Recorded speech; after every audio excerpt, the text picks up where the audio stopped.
So, a day on the campaign trail of platform costing, home rental promises, and climate change promises as well. Let's discuss what we're hearing from the parties with our panel of party commentators. Susan Smith is a Liberal commentator, Ashton Arsenault is a Conservative commentator, and Robin MacLachlan is an NDP commentator.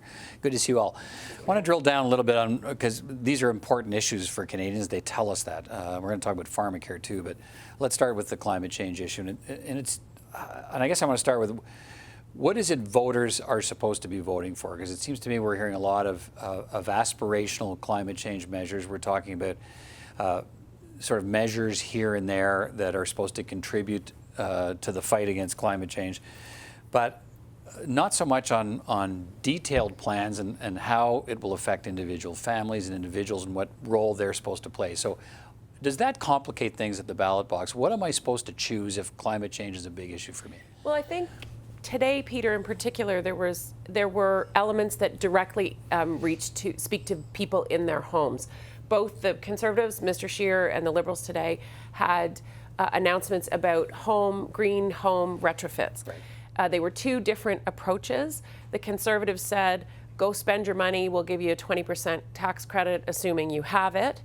And the Liberals said something really new and innovative, I think, actually, is a $40,000 tax-free loan to renovate your house, which to me is a good way to really engage and incent people to make those kind of retrofits. The Liberals also said we're going to invest in the jobs and the skills to make people able to do it, and then, among other things, a $5,000 new build net zero home credit, trying to incent both homeowners, landlords to make these retrofits, people from a construction perspective to work towards net zero homes. So those types of things, on top of the single-use plastic ban, I think the price on carbon are things that individuals can have an impact. I guess what I'm wondering is and it's what I'm hearing from people is we roll out these sort of announcements that are part of something, but there's no sort of detailed plan. There's no sort of, if we do this, we get this. And when we do that, we're going to have this. And then there's going to be this, then there's going to be that. And that's how we hit our targets in 2030.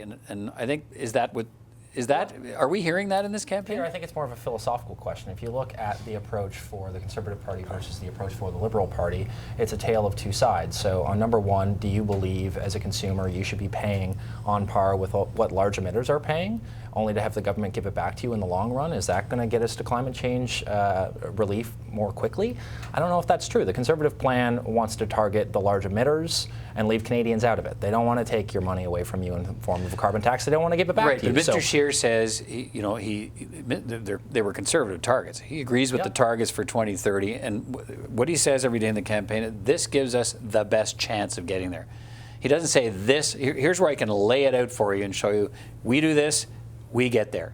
He's not doing that. I don't think the Liberals are doing that. I don't think there's a clear plan that says exactly how this is going to work. Here's the issue. None of the parties are doing this, but targeting the large emitters is by far at least the most proficient plan if you extrapolate it over the long term. All right, so there is no magic way to have Canadians or our society not have to shift where we're spending our resources. I mean, if you target through regulations, which was Stephen Harper's approach, if you simply target large emitters, it will all trickle down to all of us. So this is something we have to do together. Collective action is the only way we're going to solve this problem. So what's needed, and I'll point out the NDP released their plan back in June so that their candidates could campaign on the doorstep with it, is you do need a vision, you do need the targets, but you need a clear plan to get there. And that includes the carbon pricing program that the Liberals have brought in, but without the exemptions they've given to large emitters that Ashton is talking about. So what the NDP's done is saying, yes, let's invest in those retrofits, both for individuals but also for major industrial and commercial operators. But individual Canadians looking at this have to say, well, I can't go out and solve a lot of these problems myself.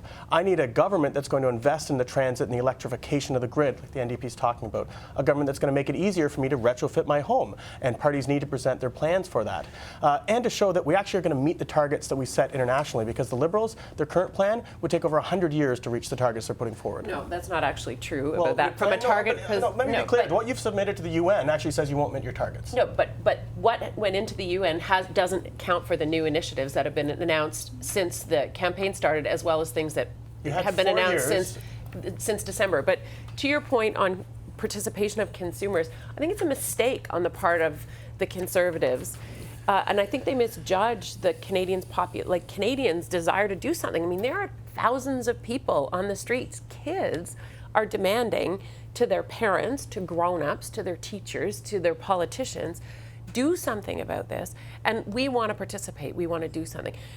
And so I guess that's right. And I agree. We're seeing that, and we're seeing what we haven't seen before. I think a greater mobilization of people who want some sort of action, and there are these competing offers in front of them. And I guess what I'm suggesting is the competing offers don't really, I'm not sure they give you enough as a voter to say, okay, I see a clear plan. I mean, when you talk about the Liberal plan, it's still, I mean, the Department of the Environment's own numbers, right? So total emissions, with everything that's being done, total emissions will be only 20% below. From December, though, Peter, Okay. that doesn't include, and I don't think it's fair to cite that without including it. It didn't include the impact of the Why carbon are we seeing tax. in this campaign, why are we seeing a plan in this campaign that lays out the next 10 years of exactly how it's going to work? So you know what I think the problem is it's an election campaign right now, and the policies are being doled out one day at a time.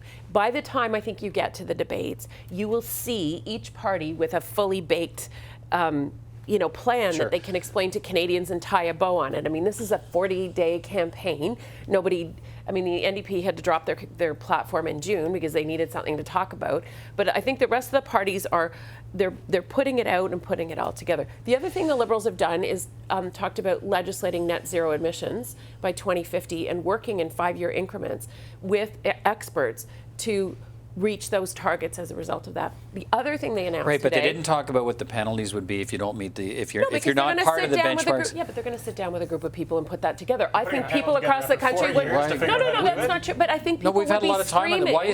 Why doesn't the election platform include, here's our proposal, here are the penalties, here are the benchmarks, here's what we have to do to get to net zero? Because I think Because they you know the have to plan's sit not gonna down work. with Okay. people and industries and sectors and negotiate these kinds of things and look at what's practical, reasonable, and doable. Because there's no sense putting stuff out there that can't be done, that businesses can't meet. But they've also announced today a reduction or We have time. incentive to invest in clean and green technology, and they're going to cut the taxes on the companies that invest net zero green clean technology. And And run at the clock Okay. on the environment. not at all. Okay, so Ashton, let me turn to you. Sure. The Conservative plan is these incentives here and there, dealing with incentives to try and get people to turn to green technology, including technology companies and so on. But again, it's this aspirational best effort we have to get to meet our targets. Is that a plan? I think it is. So first and foremost, I want to correct the record there a little bit. So the plan is actually pretty clear if you boil it down to its nuts and bolts. Go after the largest emitters, incentivize Canadians to do green retro home fits. Unlike the Liberal plan, we don't want to commit people into a $40,000 loan that they might not be able to repay. So under our version of that story, we'll give you a tax credit if you feel like you want to make upgrades to your home. We're not going to force you to do it.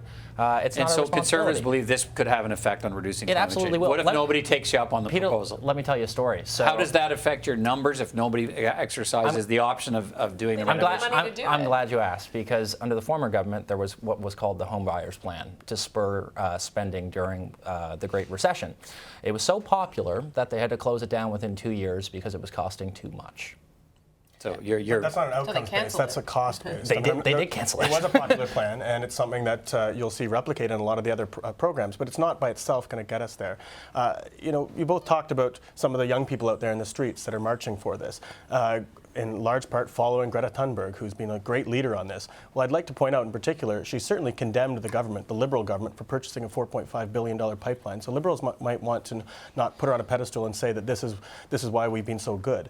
The Liberal plan right now, after 4 years of being in government and having the levers of government, is to put together a panel to tell them how to get there. That's just not good enough. We don't have time for that. The NDP plan, which is costed, puts together $15 billion forward, including a $3 billion climate bank. What's the purpose of that? Well, making the major investments that allow us to employ the skilled workers who might be put out of work by the transition, Right. to create 300,000 jobs, but also very specifically this week in Winnipeg, Jagmeet Singh talked about electrifying the grid east to west. And that's something that will never happen without government, because the demand is in the south and the hydro is in the north. So we need to Greens are invest. talking about that today as well. Yes, but we're actually putting together a plan that shows that with this climate bank, we can help provide the incentives that allow provincial governments to work together. Mr. Singh also wants to cancel pipelines outright, and I don't think that is practical or reasonable in a country that we exist in. So you have to look at a balanced approach to it. He also has talked about giving vetoes to provinces Nope, and others. never used the word veto. Well, Not once. are allowing he said he's not them going to impose projects on provinces. How well has that worked for Liberal and Conservative governments? Well, I think How many Tidewater pipelines have you guys built? But what's Pardon? How many Tidewater pipelines have either the There's a Conservatives or Liberals pipeline- built? Many other parties Hang are on. committed to getting But let's be clear, pipelines the built. federal government has the power in the Yes. national interest to impose Yeah, I it. think If Absolutely. he's saying he's not going to oppose it on a province, that's a veto. Yeah. Well, look, let me just say explain what he said. Just similar to Justin Trudeau in 2015, where he said, "I'm going to make sure that Indigenous peoples have the social license, or at least are the ones that are made to authorize the social license." He did provide that, essentially a veto to Indigenous groups, and then overruled that. Said he didn't want to give them that. What Jagmeet Singh has said is that if we have something that's in the national interest, we have to make sure that a province or local communities understand that. So it's about campaigning and leading. That's what our federation is all about, and that means the other incentives. So clearly, the Liberals have not achieved that in British Columbia. It's been held up in the courts numerous times before, and we have this kind of national crisis that we've faced many times before under both Liberal and Conservative I want to governments. switch. It's about leadership. You know what? They're telling me we're almost out of time, but we're going to keep going. So let's talk. mean the planet? Let's talk. We're going to talk about Pharmacare now, because I think there's the same kind of conversation happening around Pharmacare. So the Greens unveiled their costed PBO platform today, acknowledging $27 billion a year for Pharmacare right up front. And I guess all the parties are promising some form of Pharmacare, except the Conservatives. They're thinking there's a hybrid model there that would cover people that don't have it, but leave it the way it is for people who have their own plans and so on. What should the voters consider if Pharmacare is their issue? I think they have to look at all of the plans and see what's the most reasonable and doable. The Liberals, I will say, before my colleagues say it, have promised Pharmacare in the past and haven't delivered on that. So I'll just say it for you. No, that's fair. We'll bell the cat. We'll bell the cat on that. But I think what Mr. Trudeau has said is $6 billion initial investment in Pharmacare. He's also said that you have to sit down and negotiate with the provinces. That's where Jagmeet Singh gets a bit confused, I think, on the Section 91, Section 92 division of powers regarding the pipelines. But on the Pharmacare side of things, you have to sit down with the provinces. You can't. And this is the other thing that Justin Trudeau has said is, for Pharmacare to be put in place, we have to sit down. The feds have to negotiate with Doug Ford. Who do you want doing that? Do you want Andrew Scheer, who's going to negotiate with Doug Ford? Do you want Justin Trudeau, who's going to negotiate with Doug Ford? Who do you think is going to get the best deal for you? There's one person who's just talking about him every single day, 55 million times a day, and that's Justin Trudeau. My sense would be someone that Doug Ford doesn't despise, but that's just me. So 2 things on the Liberal plan. First and foremost, $6 billion, and that's an estimate. Yes, they lied to you and told you that they would bring it to you before, but I would ask Canadians this, and I would ask every other voter this. How do you think the federal government is going to pay for this, and where do you think they are going to come up with the billions of dollars required to fund a national Pharmacare program? Well, Elizabeth May said today it's going to be a hike in corporate taxes from 15 to 21%. There'll be a financial transaction tax that'll pay for some of it, and they'll cancel fossil fuel subsidies. It's a priorities issue as far as the Greens are concerned. I think we've heard the same from other parties. Yeah, look, at the same time, it's about choices. It is about choices. It's about choices, but $6 billion is a huge windfall. I mean, we could look at the Liberals, and maybe they're going to secretly impose a capital gains tax. I don't know how much we want to buy into that. But at the same time, we do have a very stark choice this election with respect to affordability. And do we want to continue to spend ourselves into an oblivion, or actually have a balanced plan to get back to a balanced budget, to reduce your taxes, to put more in your pocket?